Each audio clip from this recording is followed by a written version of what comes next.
Hello and welcome to Black All Year. I'm Steph Edusei and today we're going to be talking about EDI, Equality, Diversity and Inclusion. And my guest is Ranjit Kirton of the Behaviour Garage Limited.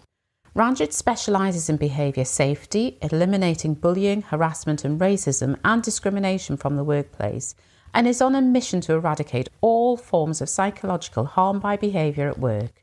She's been educating public sector employees and has spent 28 years within the NHS, starting as a junior and rising to senior leadership. She's registered with the British Psychological Society and has an MSc in psychology, specialising in workplace behaviours.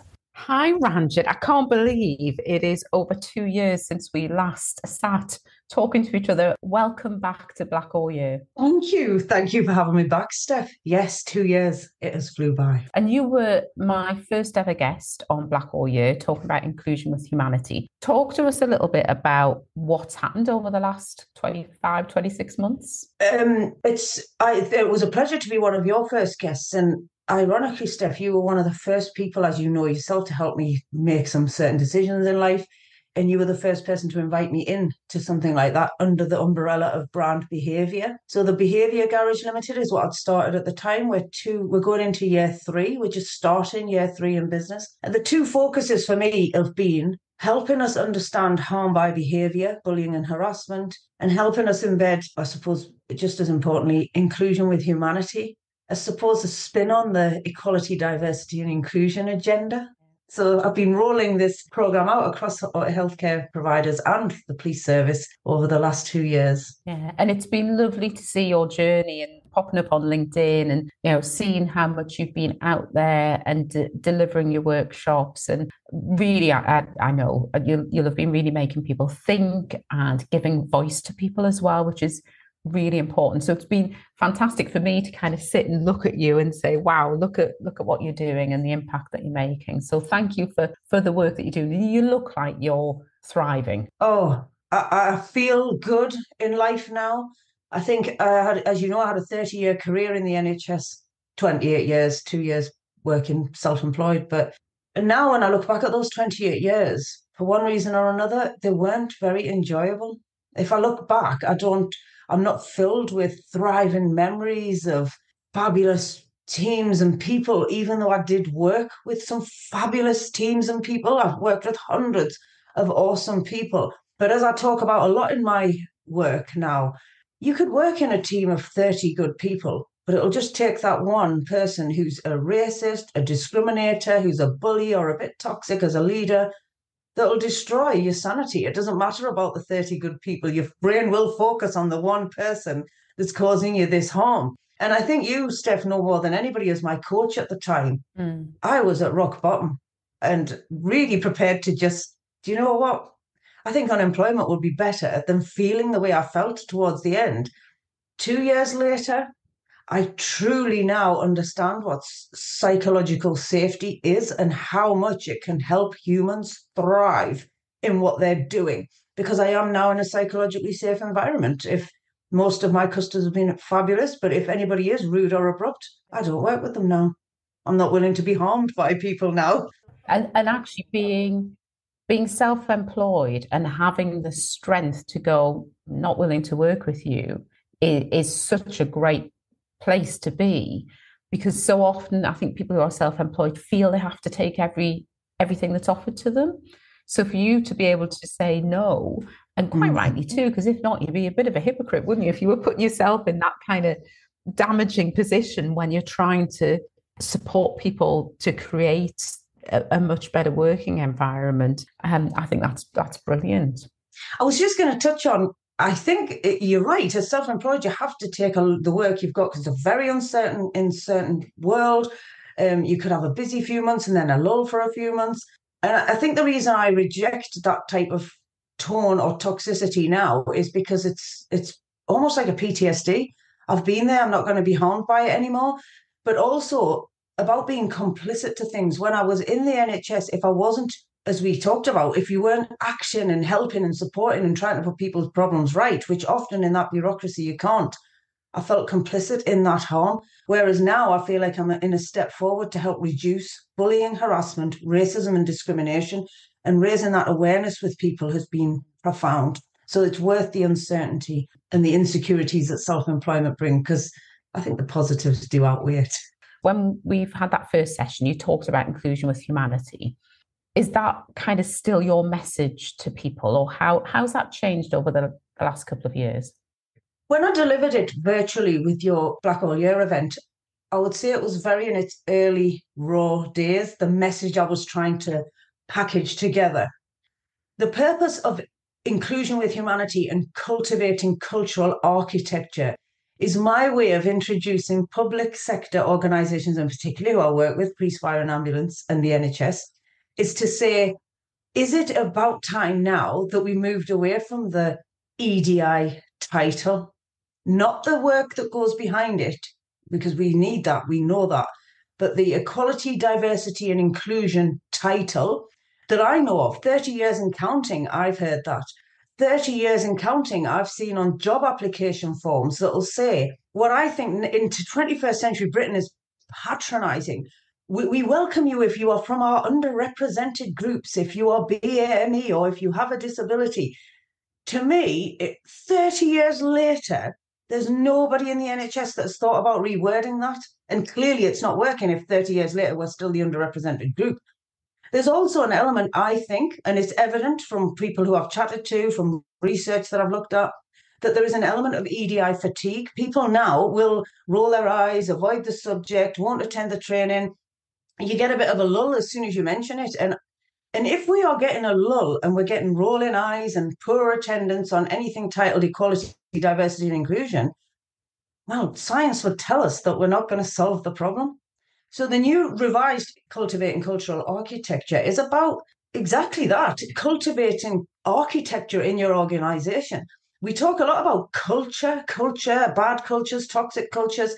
Often we don't talk about who are the culture creators, which are everybody that works in your organisation. They are the culture creators. They are the architects of that. What is their behaviour doing that is cultivating the culture in your organisation? The session looks very much about humanity, including people on the basis of humanity. So if you are human and harmless, I'll welcome you into my teams, my lunch breaks, everything we design and deliver. We'll work together and I learn about you. I'll learn about your gender, your culture, your food, your religion. What is it? We'll learn and we'll engage as part of humanity. Because the EDI agenda that's been going on for 30 years, I believe if that isn't radically reformed at the top of some of these public sector organisations, it'll still be the same drabby title that we'll have 30 years later, sitting as an umbrella of a very serious and costly problem.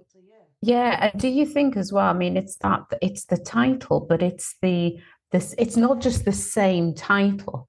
It's the same actions. So as a woman, I am sick of having, oh, well, we don't have enough female leaders here. Let's look at flexible working. Let's look at childcare. Let's look at all of these. And I sit now and I go, actually, you're just putting a woman in a box to say, because she's a woman, she needs to think about childcare or she needs to think about caring for elderly relatives.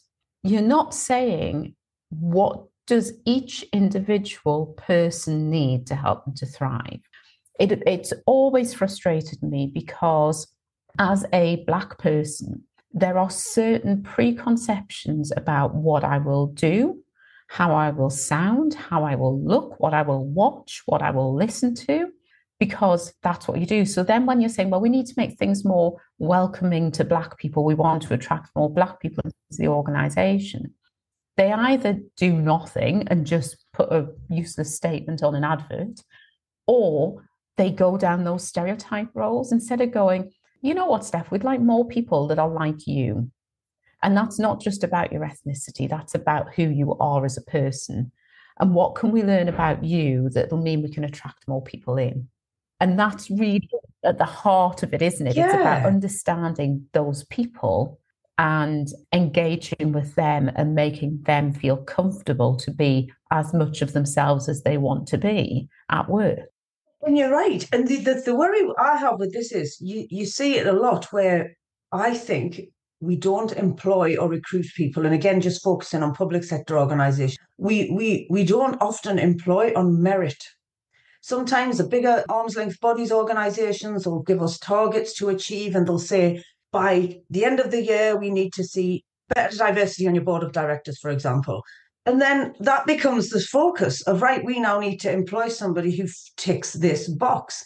And often we miss out on targeting people with the right skills, the right intelligence, the right background, no matter where they're from, what colour skin they've got, whatever religion they follow, or however they look, or whatever gender they are. It shouldn't be a problem. We should have the ability now to recruit on merit. But I think, and I do a little quirky thing with the audience, and it's worked really well, which is about cognitive biases. We hear a lot in recruitment, oh, well, when you go through the recruitment process, we don't know if you're male, female, black, white, LGBT or straight or whatever it might be.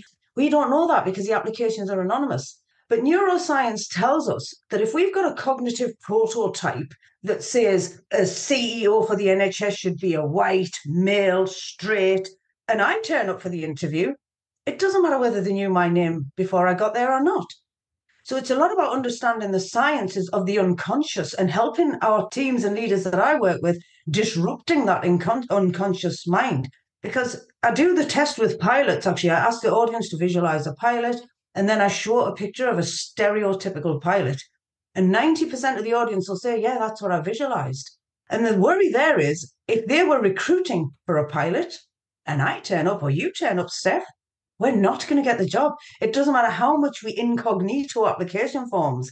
And I think it's this radical new science of thinking and cognition that needs to be applied to this problem.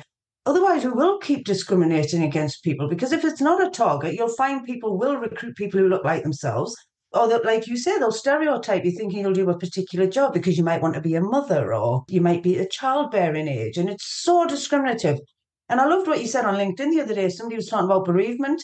And you'd mentioned on LinkedIn that bereavement in the workplace isn't just about what the mother needs. It's about what the siblings need. What does the father of that child need?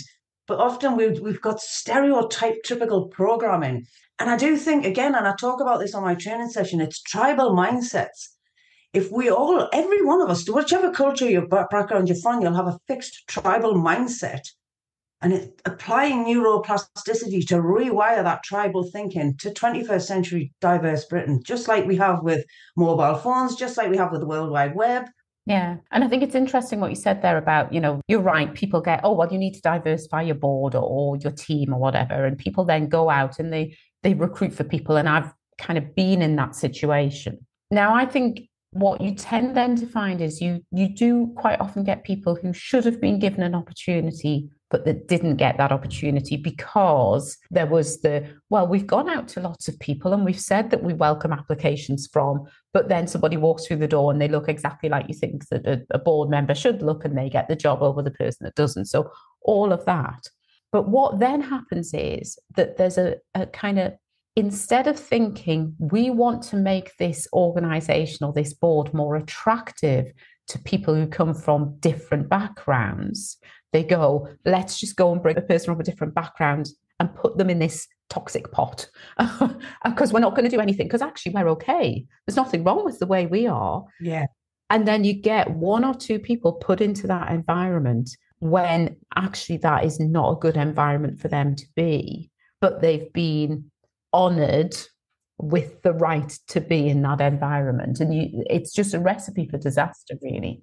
Well, I think if we carry on with the model that we've got of writing those patronising lines that we've heard for 30 years, a lot of our most talented, diverse colleagues won't apply. It's the same drill. They've been there, they've seen it. So we lose a lot of talent if we don't radically reform that wording. But then so a lot of very intelligent black, brown people from all over the world won't apply because it's the same dross that we've heard for 30 years.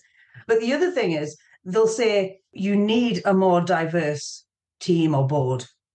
I think that needs rephrasing to why is the team or board not diverse? Let's get to the problem of why first.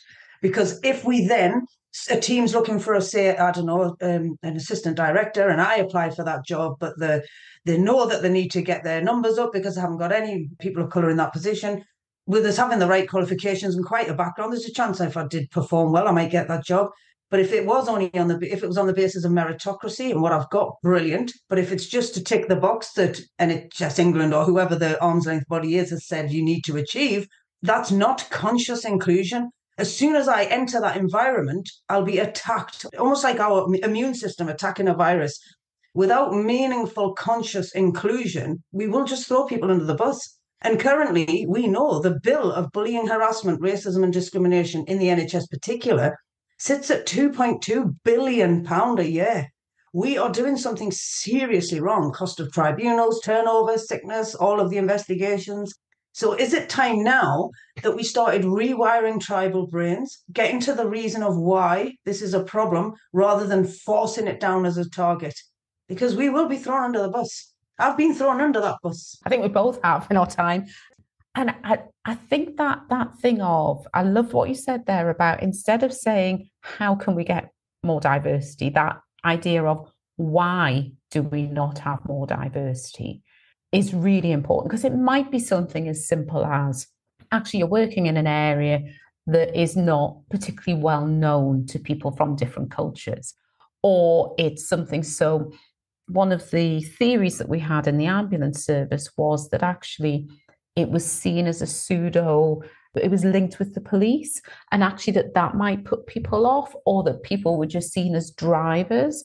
So if you had an ambition to be something that was professional, you wouldn't go into the ambulance service because, well, they're just drivers. If you want to be a driver, you'd become a taxi driver because you'd make more money. And it was that kind of thing. Now, that may or may not have been correct, but taking the time to understand, why are we not more diverse? Why are people who are ethnically minoritized applying to work with us? And even more important, if they do come, why are they not staying?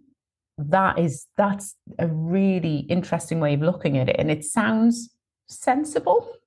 It does. I believe, from the work that I do, from the research that I've read, from all of the RARES, DARES, the Workforce Race Equality Standard, Disability Equality Standard data, all of the staff surveys that are publicly available, we seem to be going round in what seems to be a 30-year whirlwind of the same documents, the same wording, the same problem, the same sort of solutions, and it seems to be as though we're trapped in this whirlwind. The biggest reason I believe people are not staying, so once we've got the diverse workforce, we're welcoming them in, the lack of public sector action on perpetrators of bullying, harassment, racism, and discrimination to any part of humanity. I'm not just talking about us, me and you being victims of it. I'm talking about anybody who enters the system of public sector working, anybody that reports harmful behaviour, whatever that may be, should be taken with the highest amount of seriousness and priority. But sadly, what we see is, and I've seen it, I've witnessed it, I talked to thousands of people over the last 2 years of who have said, I was surrounded by people who failed to do nothing. I was surrounded by leaders who failed to take action. I reported it several times. Nobody did nothing. But isn't it a sad state of affairs, Steph, that once it gets to tribunals, we're paying out millions of pounds, is being just put in the bin because of racism, discrimination, bullying and harassment. Arguably, the most costliest problem the NHS faces today is harm by behaviour. And it's destroying people. So we have international recruits coming from all over the world. And I was having this conversation yesterday with a trust that I was in. And I don't want to mention them because they're fabulous. The work they're doing is amazing. And they were saying, we've recruited internationally. We've recruited all these people from this country. But they took them all a lunchbox. And then the lunchbox was just not in their food, their culture. So often when people come into this country, they're met by system biases. And by that, I mean, we'll recruit internationally into the NHS. I've seen it myself over the years, and that's fabulous. The international educated intelligence coming to work with us. But then we'll have system biases like the food will always be fish and chips on a Friday. I'm not saying we should get rid of that culture. Of course we shouldn't. But should we bring in other food cultures to mix in with that? The holidays will be maximum of 2 weeks. You can have 3 if you're really allowed and you ask politely. So some of our international recruits can't go back home and visit their loved ones. We invite diverse populations into the NHS, but we've got a bereavement policy that is a one-size-fits-all. And that bereavement policy, for example, will say your closest relatives are your mum, your dad, your siblings, or your grandparents. In many cultures, that's not the case.